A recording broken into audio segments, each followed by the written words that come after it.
আর এবার আরামবাগের সমস্যা দেখুন, আরামবাগে ডাম্পিং গ্রাউন্ড কোথায় হবে এ নিয়ে জেরবার আরামবাগ পুরসভা। আজকে জায়গা ঘিরতে গেলে বিক্ষোভের মুখে পড়ে পুরসভার কর্মীরা।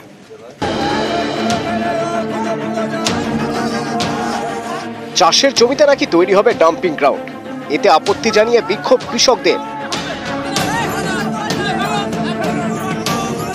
হুগলির আরামবাগ পুরসভায় মোট 19টি ওয়ার্ড।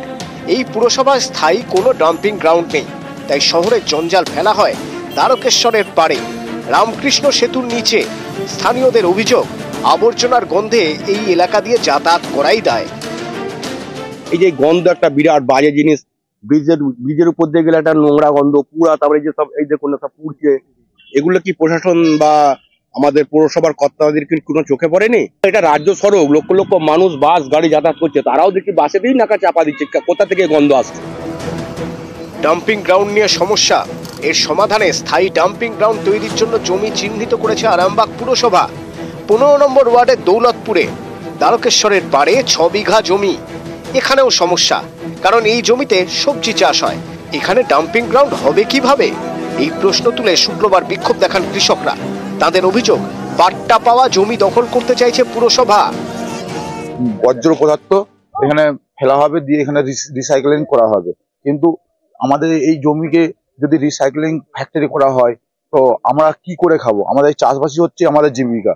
এর পরবর্তী সময় যদি উনি কোনো স্টাফ পাঠায় মাপজোক করতে বা এই পিলার গাড়ার জন্য, তো আমরা থেমে থাকবো না, তাতে আমাদের জীবন যায় চলে যাবে, তবু আমরা মাপজোক করতে দেবো না।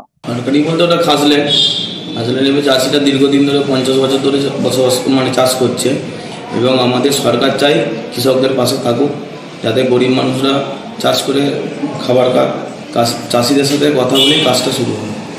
স্থায়ী ডাম্পিং গ্রাউন্ড তৈরির জন্য এই এলাকাতেই প্রায় 6 বিঘে জমি চিহ্নিত করেছে আরামবাগ পুরসভার তরফে।